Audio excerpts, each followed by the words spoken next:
Okay, so here we are at the Glenerin Inn in Mississauga. Been invited to come do an investigation. This once used to be the stately Evans home. It was built for a summer getaway. Billion square foot that this is. Throughout the course of the years after Evans died, it had served as a refuge for children from the war, became a monastery and a synagogue, a boys' school. It was a convalescent home for Eatons, and now it's an inn. So the Glenerin has been kind enough to give us the opportunity to investigate. You know, there's been employees that have stayed in certain rooms where they've seen a child beside their bed. In another room, we had a corporate employee that was staying here, and in that room, the employee came down 2 o'clock at night and said, "You need to move me out of this room. There's something grabbing me in the bed." Downstairs in the spa, they see the image of a nun and images of children and just general overall accounts of seeing faces and lights being turned off and doors being closed and the standard fare. So I'm here with my Oshawa crew and the London crew, spending the night. It's a challenging building to do. It's done in many sections. DVRs very difficult to use here, so we're electing not to use them. Hopefully we don't miss something. There are a certain load of clients staying here tonight, isolated in certain portions, so the oral contamination won't be too bad, and the staff has been more than welcoming and helpful to us. So I hope you continue to watch, and hopefully we find something interesting to listen to. So my name is Jasmine. I work at the front desk here at the Glenerin Inn. I've been here for almost 2 years, maybe over 2 years now, and I've experienced maybe a few little things here and there, but I've definitely heard of some major things happening here that are a bit creepy. The one that comes to mind the most, one of our employees here stayed overnight because I guess he had like an overlapping shift, and this house used to home like I think an all-girls school of maybe like I want to say 50 girls back in the day, and he woke up to like a girl over his face, and I guess he had like an out-of-body experience kind of where he couldn't like physically get up, and he just saw like a girl above him. So I try to avoid that room at all costs. In that same room actually we had a young girl who was here as part of like a sports tournament, and so she wasn't staying with her parents, she had like a coach with her, so she was staying in a separate room like all alone. And she called me at maybe like 10 o'clock at night and said, "Oh, the people next door to me are being really loud," but there was no one next door to her. And that was in the same room that that same experience happened to him. So that's definitely the room we stay away from the most. What room is that? It's 201. Ah.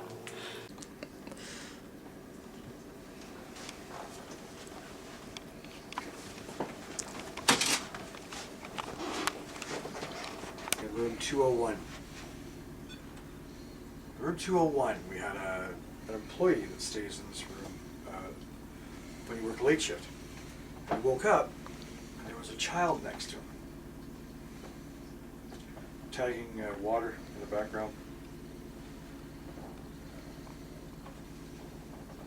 If there's anybody that could possibly be with us right now, like the spirit of this child, I know it's going to be difficult in a room like this to show yourself,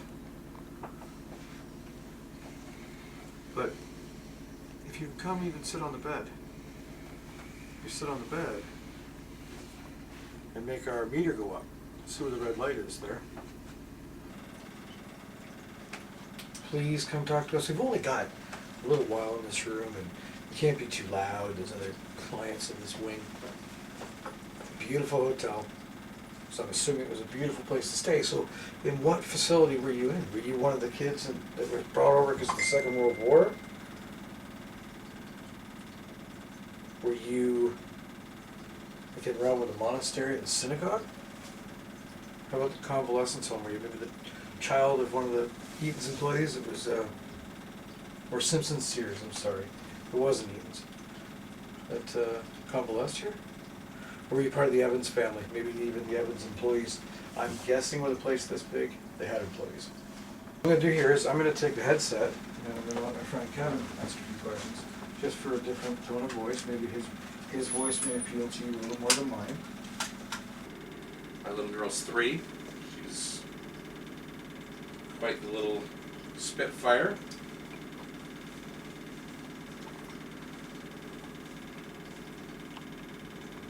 Whenever she needs something from me, she always comes up to me and yanks on my shirt sleeve, or what she loves to do is, because I wear big shirts, sticks her head underneath my shirt and pulls me away from what I'm doing. Can you do that to me? Can you come up to me and tug on my shirt to get my attention?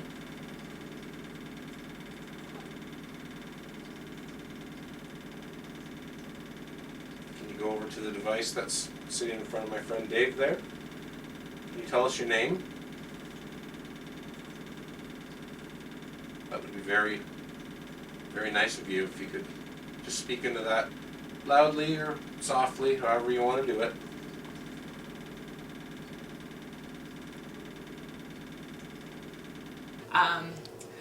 Personally, I haven't seen anything super crazy, but just it being such an old building, you do kind of get creeped out here and there, especially when you have to go to the basement. I don't even like the basement in my own house, so the basement in this hotel is just the worst. So at the end of our shifts, we have to drop our money in the basement in the safe. And generally I'll be alone when I'm doing that, so I kind of run down and run back up, because just once you get to this certain area, it just feels really weird. And it also doesn't help that like some of the artwork we have downstairs and the mirrors just kind of add into that. But just the overall like feel and presence of downstairs is kind of eerie. Do you feel like somebody's watching you? All the time. That's why I like literally will run down and run back up, because you just like you can feel it. I don't know how else to explain it. Okay. It's down here. The employees start to feel uncomfortable. One of the things I think Shannon found earlier on in the evening was that when you're walking by this door, there's a mirror down there. You can see Sydney. Now you actually see what Sydney looks like from far away. Scary. So, if you can imagine walking by, and they often say they see shadows. I'm not saying this is what the explanation is, but it does stand to reason. If you're walking past this and you're looking down, you know, it's not really apparent, but you can just out of the corner of your eye see something there. That might freak you out, considering we have stories down here of children running around and a nun. So, I mean, it would make sense it would be a nun, because this place did sort of a monastery type thing. Tell Kevin to have a conversation with you guys. Kevin, have a conversation with us right now. So how's everybody doing? Oh, that's. Fantastic. Did you hear that?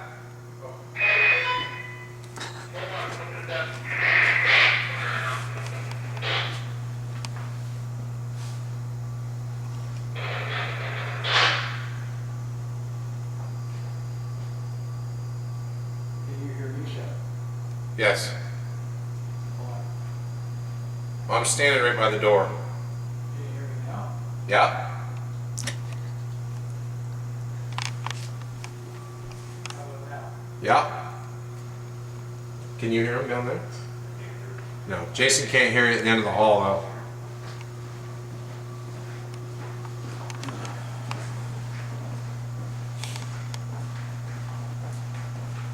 All right, well, suffice it to say, if somebody was in the, kind of the foyer area over there, Well, that's what I mean.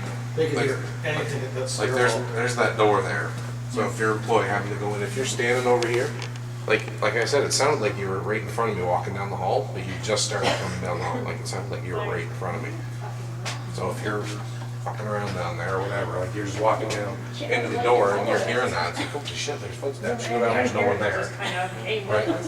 Like you would think somebody's down there. Well, when I talked to you the last time, Yeah. I was on the landing of the second floor. Oh, yeah, I could hear you. pretty clear. I was on the landing of the second floor in the carriage house, and Kevin could hear me talking from here. So, even if you heard voices and you went all the way down there to look, you wouldn't necessarily be able to see anybody. And if you're coming out of the carriage house, like, because the exit's right there, to go to the parking lot, people get yapping or whatever. It was quiet, but I could hear you. Well, that's the thing, if it was quiet, you know, what do you hear when people hear voices? They don't hear a voice like me and you talking, Yeah, they hear a voice. yeah. So it stands to reason that that could be an explanation for some things. Now, mind you, in the following room, you know, I mean, two people have seen this nun character several times. I'm not sure why the nun would be down here, but and again, we don't know what faculty the whole house was. Maybe if this Well, wasn't another honest. possibility for a nurse being here is possibly depending on what type of school or time era. So there was a time where nuns were teachers, right? For sure. Alright, so we moved into the massage room, called the nun room. On multiple occasions, the massage therapist and his son have seen what they describe as a nun. I'm not sure where or what the nun is doing, if it's like walking through or, well, the only reports is that they see a nun. So, if there is somebody in here with us, there. Can you come over to the sound of my voice? I have a device on the table here, a little green light. You can make that light up and just tag. There's a running toilet or something just in the other room outside.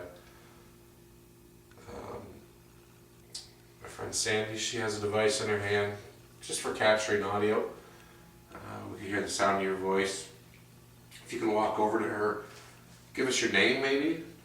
My name's Kevin. That's Jason in front of me. And that's Sandy to my right. Now that we all know each other's names, excuse me, can you give us your name? There is a nun here with us. I want to know why. I want to know why you would hang out in this room. Why you would occupy this room. Was this your room? I'm to understand that this building was a monastery at one point. Priests and nuns usually live together in a monastery. I grew up Catholic. I was raised Catholic. I'm not practicing anymore, but I'm still Catholic regardless of what I do. Were you a teacher? Sandy made a good point that if this place was a school at one point, nuns did teach. My high school was Catholic. I went to Catholic high school, and there was a nun there, and she was a teacher, but not like you would picture in the old days with the nun clothes with the big habit. Nothing like that. She was a sister. She was a nun. Was that your job here? Were you a teacher? 3.4, 8.2, not even in the room. 8.4, 11, 5.9, 42.9. Off the charts. Doesn't even register. This panel here. There's reason to say, Kevin, 131. Yeah. Certain amount of EMF in the area down there, Certainly. Yes. Very which could charged. obviously contribute to somebody feeling uncomfortable. Mm-hmm. As we know, EMF, well, as theory goes. Theory goes, if you're sensitive to EMF, it can cause hallucinations and Make you feel generally woozy. creepy feelings, and yeah, like it's just a 1.45. Jumps to 8 when you get close to the door. So, tired, long day. Who knows? Now you're hallucinating. Jack Sproul, if you were a caretaker of this building, down here would have been your place, right? Well, Jack Sproul, why don't you show yourself to us? You're supposed to be the caretaker that gets seen all over the place here.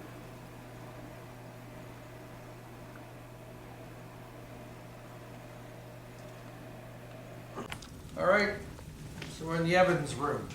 I don't think this has any bearings, if anything special for what you did, but I think odds are you were an entertainer. You entertained people. Can you tell me if anything of importance was done in this room? Was this just a big dining room? Of any other faculty this place was, whether that be a convalescent home, refuge from the war. I'm guessing children must have played in this room, unless it was a special dining room. So what was this? If it was the Evans family, Mr. Evans, could you still be walking around this building? Mr. Evans? I work at a law firm and I hear you're a lawyer. Can you tell us in what type of law you practiced?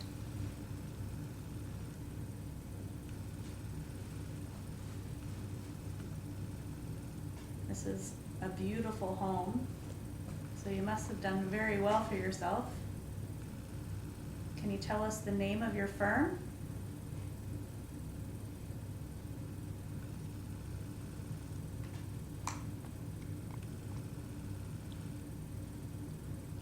I work on Bay Street. Did you work anywhere around there, downtown Toronto?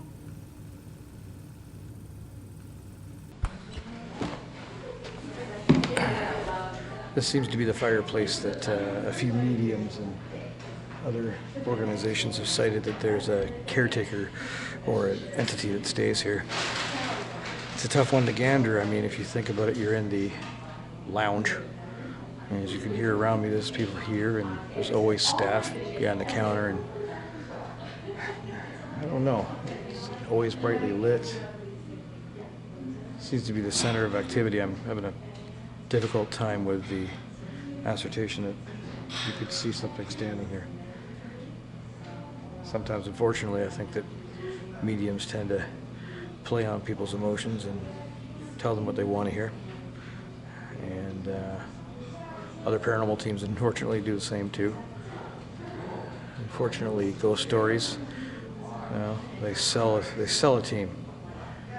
So hopefully we're not selling.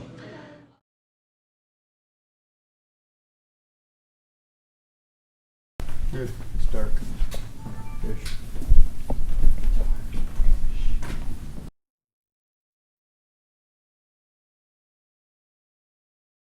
Good. It's dark. Ish.